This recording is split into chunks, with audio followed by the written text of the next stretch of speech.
바울이 고린도 전서를 쓴 것은 고린도 교회가 가진 이 가지 문제점을 지적하고 고쳐주기 위해서 쓴 것이고, 그것을 고린도 교회에 먼저 보내어서 고린도 전서라고 했습니다. 그리고 그 고린도 교회 문제를 보낸 편지만으로는 안 되겠다. 내가 직접 가서 그들을 지도해야 되겠다. 그래서 고린도 교회에 문제를 일으킨 사람들을 직접 지도하고 고쳐놓겠다는 생각이 컸습니다. 그러나 상황이 허락지 않는 거로 사실은 편지만 보내고 그 고린도전서만 보내고 본인은 가지 못했던 것입니다.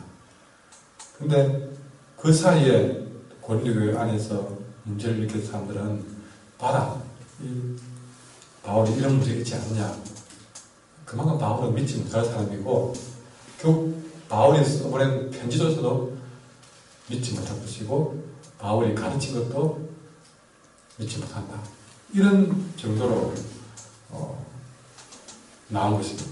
여기에 대해서 바울이 다시 글을 써보는 것이 고린도후서입니다. 그러다 보니 주로 이 바울을 믿지 못하게 만드는 이 사람들에 대한 내용들이 고린도후서에 많이 나와 있습니다. 그 이유는 제가 지난번에 설명드렸지만 이 문제가 왜 문제가 큰 문제가 되느냐. 바울을 믿지 못하게 만든 것은 결국 이 고린도 교회를 세우게 만들었던 바울이 전한 복음을 어신케 만드는 일이고, 결국에는 그것은 하나님의 하시고자 하는 모든 중요한 일들을 잘못되게 만드는 것이 되기 때문에, 그래서 바울은 자신을 의심하는 모든 일에 대해서 사실은 다시 한번 정확하게 설명해주는 이야기들이 고린도후서에 계속적으로 나오는 것이죠. 그래서 자청한다 말이 나오는데, 오늘 본문에도 12절에 우리가 다시 너에게 자청하는 것이 아니요 하고 말하면서 이 자청하는 문제, 다시 말해서 바울을 인정하는 문제, 이 부분에 대해서 오늘 언급하고 있습니다. 자, 그러면서 오늘 주시는 말씀은 어떤 말씀입니까? 자, 10절에 보시면, 이는 우리가 다 반드시 그리스도의 심판대 앞에 나타나게 되어, 다시 말하면 이 말은 무슨 말이냐면, 우리 모두 그리스도의 심판대 앞에 서서 심판을 받아야 될 사람들이다. 그런 이야기죠. 우리는 항상 이것을 잊어버리면 안 됩니다. 우리는 하나님의 심판대 앞에 서서 각각 선악간에 그 몸으로 행한 것을 심판을 받게 되어 있다는 사실을 잊어버리면 안 됩니다. 운전한 사람이 신호등에 빨간 신호등 때는 차를 세워야 되고 초록 신호등 때는 지나가야 되고, 이것을 잊으면 안 되듯이 우리는 살아가면서 한시도 잊으면 안 될 것은 언제나 내가 내 몸으로 육체로 행한 그대로 하나님 앞에서 심판대 앞에 서게 된다는 사실을 잊으면 안 됩니다. 그래서 마지막에 가시는 분에게는 이것을 재차 확인을 해야 됩니다. 하나님 앞에서 준비가 되어 있습니까? 하는 것을 확인해야 됩니다. 그래서 각 사람의 육체에 우리가 주어진 대로, 우리 30년은 30년, 아니면 80년은 80년 동안 우리는 육체에 머물러 있는 것이죠.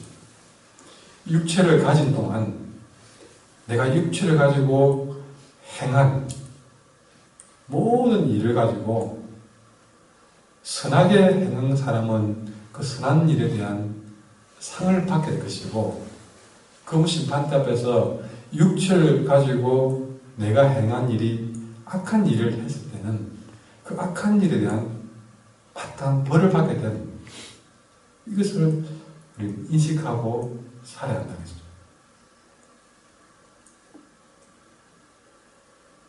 무엇보다 11절에 보니까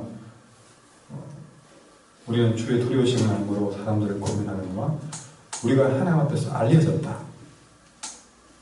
하나님 앞에서 다 알려졌다는 거죠. 다시 말하면 이 말은 하나님이 다 알고 있다는 것입니다. 그래서 여러분 우리가 살아가는 일들이 선한 일, 악한 일 하나님이 육체로 내가 행하는 모든 것들을 다 그분에게 알려졌다는 사실입니다. 우리는 그 사람이 안 보는 데서 수근거리며 귀속말로 그 사람 몰래 그 사람을 비난하고 수근거리고 그러면 귀속말을 했던 두 사람만 아는 비밀이다. 우리끼리만 하는 얘기다. 그런 이야기. 평생 그 사람에게는 진짜 비밀이 되어서 그 사람은 모르고 지낼지 몰라도 두 개나 합니다. 누가 아느냐? 첫째는 그 사람은 몰라도 하나님에게는 알려졌다는 것입니다. 하나님이 알고 또 하나는 자기 자신이 알아요. 여러분 너희의 11절에 또 너희의 양심에도 알려져 있다. 하나님이 알고 그 양심이 아닙니다. 그래서 자기가 누군가를 위해서 뭔가 미워하는 마음을 가져도 하나님이 알고 내 양심이 알기 때문에 아무도 모르는데 불구하고 자기가 미워한 사람이 눈앞에 나타나면 벌써 그 사람 눈동자 들리고 표정이 그 사람 눈빛을 못 맞추고 벌써 자기 양심에서 알기 때문에 그렇습니다.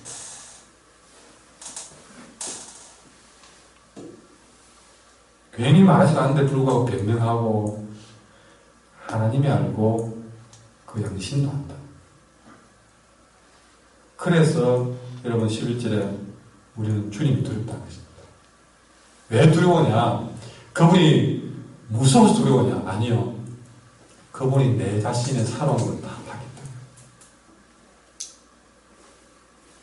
때문에. 내가 말은 안 하고 내 속으로 왜 지금까지도 주님 사람은 몰라도 주님이 알고 내 양심이 알기 때문에.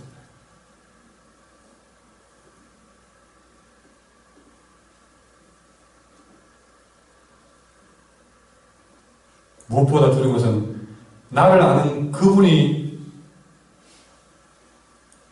나를 심판하는 것입니다. 나를 다 그분이 행할 심판이 얼마나 어떤 것인가를 내가 알기 때문에 두려운 것입니다.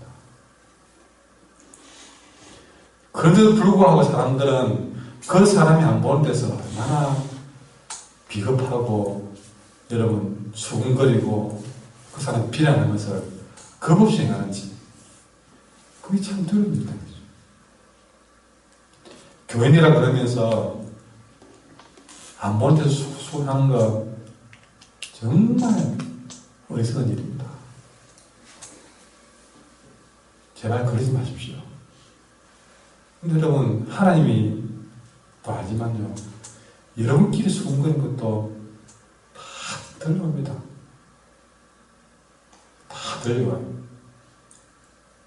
그거 아셔야 됩니다. 자기들끼리 비밀이라고 해놓고 비밀이라고 해놓은 그 사람들끼리 있다. 언젠가는 그 입이 살아서 들려지겠다는 사실을 아셔야 됩니다.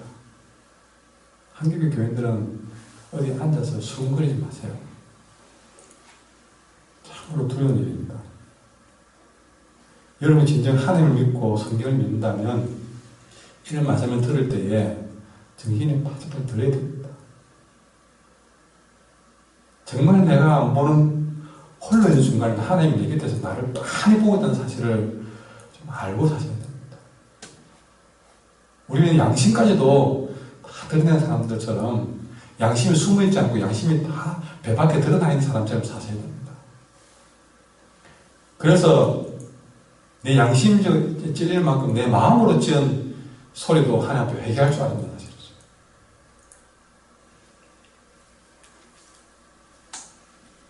그런 정도로 안 살면 우리는 참 우리는 엉뚱길로 가게 되어 있습니다.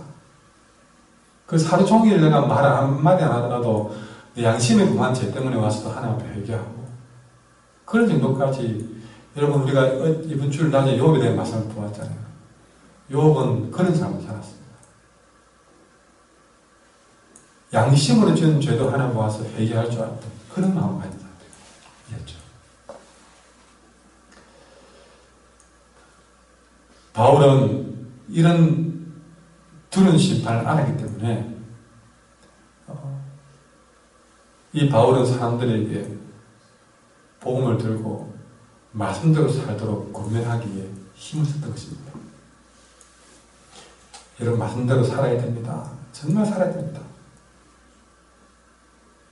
근데 여러분 이렇게 바울이 그런 마음으로 순수한 마음으로 정말 이 사람들이 하나님 바로 심판대 앞에 바꾸도록 하기 위해서 정말 말씀 한 말씀을 전해도 정말 순수한 마음으로 그 영혼을 위해서 전했는데 잠시 바울이 고린도 교회를 떠나 있으니까 바울이 전한 복음을 믿지 못하고 바울을 믿지 못하고 그렇게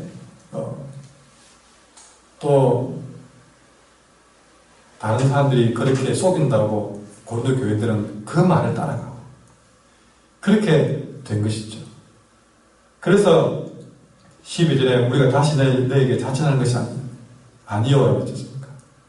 정말 이 사도 바울은 그런 순수한 동기로 그들에게 하나님을 알기로 원했고 그렇게 복음을 전했고 말씀을 전했는데 이런 일들을 여러분 고린도 교회 식구들이 제대로 알기를 바랬습니다. 그 이유는 여러분 12절에 보시면 오직 우리로 말미암아 자랑할 기회를 너에게 주어 마음으로 하지 않고 외모로 자랑하는 자들에게 대답하게 하랍니다. 마음으로 하지 않고 외모로 자랑하는 자들 이게 바로 고린도 교인들을 현혹시켜서 바울을 믿지 못하게 하고 바울의 복음을 믿지 못하게 만든 거짓 교사들을 말합니다. 바로 그런 사람들에게 분명히 대답을 해주라.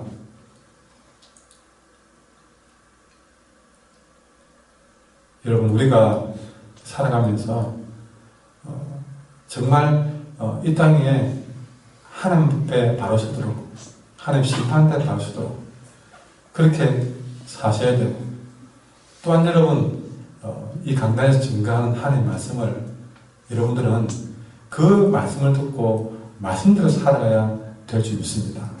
그리고 말씀대로 살라고 하고 있구나는 여러분 이 한 목사의 간절한 바람도 여러분이 제대로 알기를 원합니다.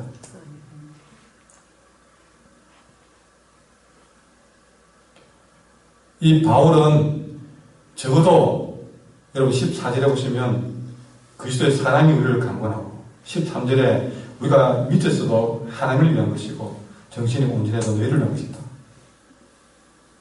저는 이 바울이 이 말을 했을 때의 모습을 생각해보면서 마음이 짠했습니다. 바울은 그가 섬겼던 고린도 교회를 향해서 뭐라 그럽니까?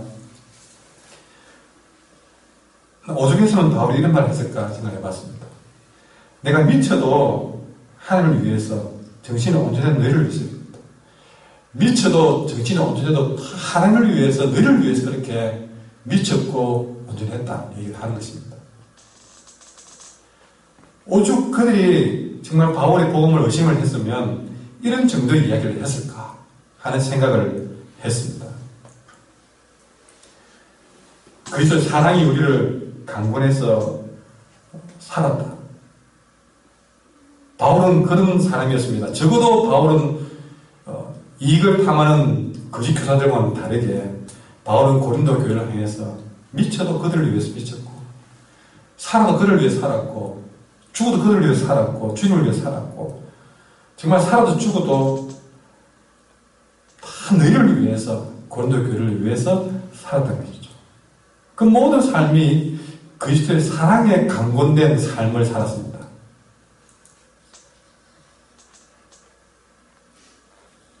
여러분 바로 이런 사도 바울이 고린도 교회에 자기를 자처하는 것처럼 여러 번 말씀드렸지만 이것은 저 하나 인증받기 위한 것이 아니라 여러분이 전파되는 말씀 때문에 그렇습니다. 절대 여러분이 이 강단에 전파된 말씀에 추호도 심하지 마시고 그 말씀대로 살기 위해서 여러분 이 말씀을 전가하는 또 이 부족한 종을 위해서도 여러분이 추호도 다른 생각 없이 정말 미쳤어도 정신이 온전해서도 여러분을 위해서 이 강단에 서는 그런 이 부족한 종을 위해서 여러분은 믿고 따라와야 될 것이고 또한 기도해야 될 것입니다.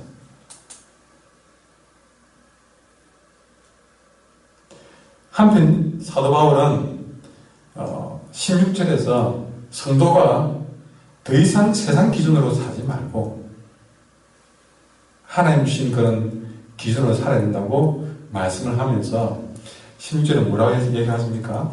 그러므로 우리가 이제부터는 어떤 사람도 육신을 따라 알지 않노라. 비록 우리가 그리스도도 육신을 따라 알았으나 이제부터는 그같이 알지 아니하노라 라고 얘기를 합니다. 여러분 이 사도 바울이 한 가지 기준을 제시하는데 성도가 더 이상 세상의 기준으로 사람을 평가해서는 안 된다고 충고하고 있습니다. 우리는 때로는 그 사람 가진 돈이 얼마인지 그 사람 배운 것이 어느 정도인지 모든 것들이 서로를 통해서 이 사람이 학교로 왜 나왔고 이 사람이 뭐 배경이 어떻게 되고 늘 서로를 통해서 그 사람을 제일 먼저 평가하려고 합니다. 그래서 제일 먼저 서로 심사를 하고 또 만나서 또 면접을 봐서 그 사람을 평가합니다. 그 모든 것들이 세상에 만연되어 있다 보니까 우리는 딱 보자마자 여러분 학벌 묻고 지방 묻고 또 지역 묻고 그렇게 하면서 또 나이 묻고 이거 한 몇 마디 묻고 난 다음에 딱 그 가지고 사람을 평가해 버립니다. 우리는 꼭 제일 먼저 묻는 게 뭡니까? 나이를 묻습니다. 나이를 딱 이렇게 묻고 난 다음에 이 사람이 내보다 나이가 높은지 낮은지 딱 평가해서 바로 말을 낮추든지 그래요? 그럼 내 동생이네. 내 동생빨이네. 이렇게 바로 그냥 그렇게 들어가 버립니다. 그 작은 일에도 우리가 얼마나 세상의 기준으로 사람을 평가하는 것이 너무 뺀지를 우리가 아시다. 그 사람 학교 어디 나오는가? 여러분, 그 사람이 무슨 박사라 그러면요. 바로 그 사람을 박사로 그냥 봐버립니다. 돈 많다. 그러면 돈 많은 사람으로 다 기준을 그냥 봐버리고 돈 없다 그러면 돈 없는 사람으로 다 기준을 가지고 봐버립니다. 믿는 사람도 그렇게 봐버리는 것이죠. 오늘 사도 바울은 선을 합니다. 이제부터는 어떤 사람도 육신을 가지고 육신의 기준 가지고 세상 기준 가지고 평가하지 않기로 선을 해버립니다.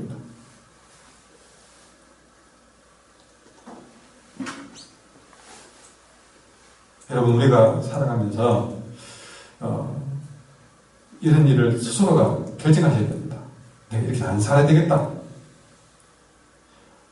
오늘 사도 바울은 말을 합니다. 내가 16절에 비록 우리가 그리스도도 육신을 따라갔다.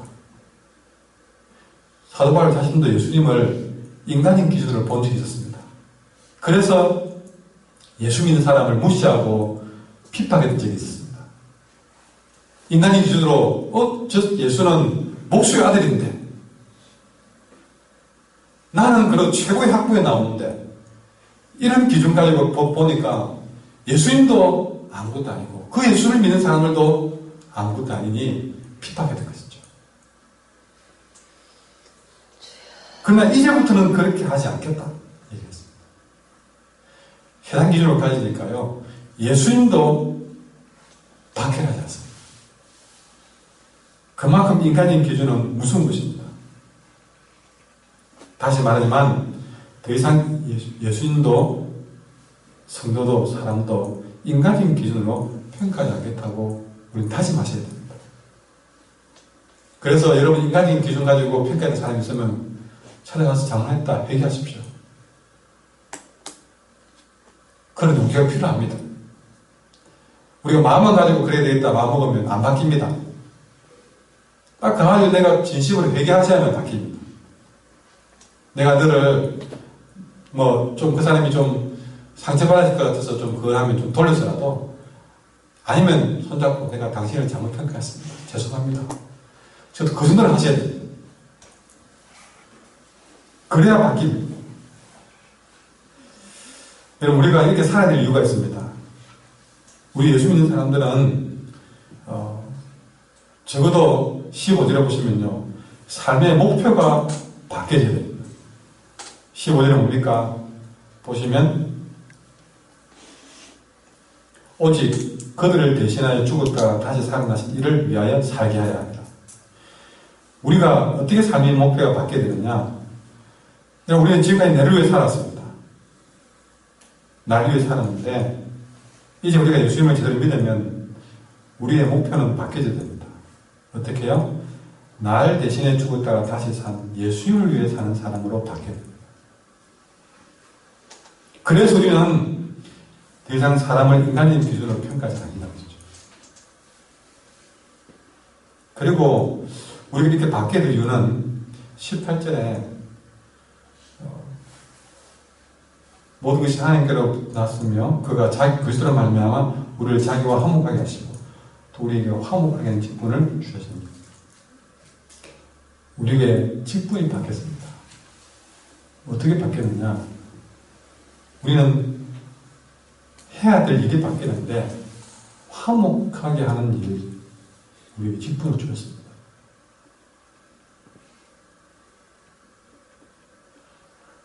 직장만 바뀌어도 우리가 삶이 바뀌는데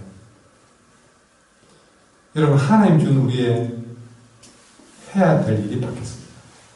그게 뭡니까? 화목하게 하는 일이 우리에게 주었다는 것이죠. 그렇기 때문에 사람을 평가하는 기준이 바뀌어야 된다는 것이죠.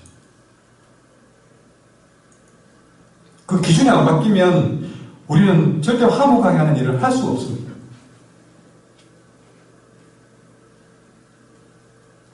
여러분 교회에서 여러분의 삶의 목표가 바뀌어져서 주를 위한 삶을 사셔야 됩니다. 그리고 화목하게 하는 일을 하셔야 됩니다. 다른건데 여러분이 화목하게 하는 일을 여러분 직분 가지고 하지 못하면 여러분 스스로 그 직분자라고 말하지 마십시오. 여러분이 그 직분을 받은 것은 그 직분 가지고 화목하게 하는 일을 해라고 주신 것입니다.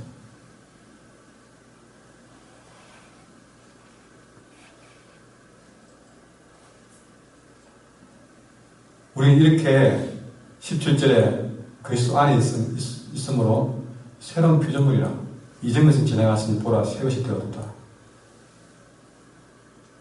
그렇게 하지 못했던 삶을 이제는 내려놓고 보라 새로운 사람으로 살아가야 되는데 새로운 피조물로 사셔야 됩니다.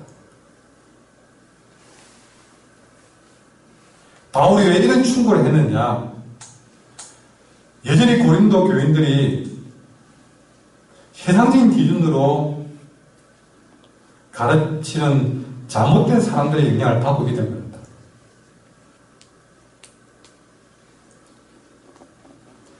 바울을 그렇게 잘못된 기준으로 평가하고 바울이 전한 복음까지도 그렇게 평가절하는 그런 잘못된 삶을 살기 때문에 바울은 이 같은 충고를 하는 것입니다.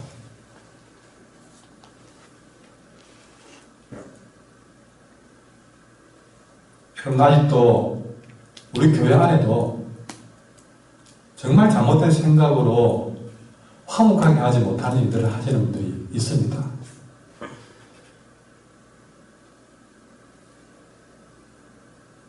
뒤에 앉아가지고 교인들에 대해서 목사에 대해서 이러니 저러니 순근해서 사람들이 있단 말이죠.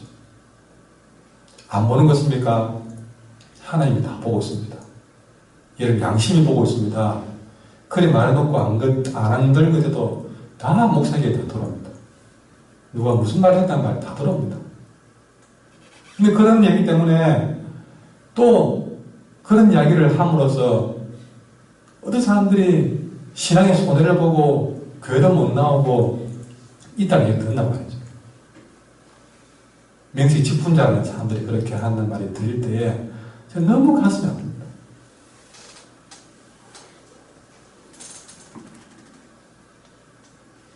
우리는 내가 육체에 머무는 동안 행한 일을 하나님 앞에서 다 선악간에 심판을 받을 사람들인 것. 이것은 안 됩니다. 참으로 그 일을 지금 보고 있는 주님을 두려는 마음을 가지셔야 됩니다.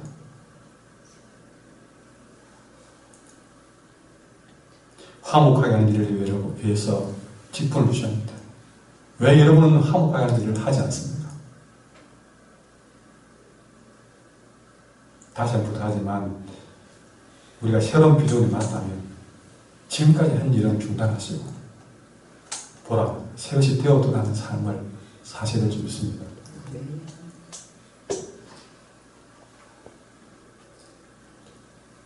기도하겠습니다.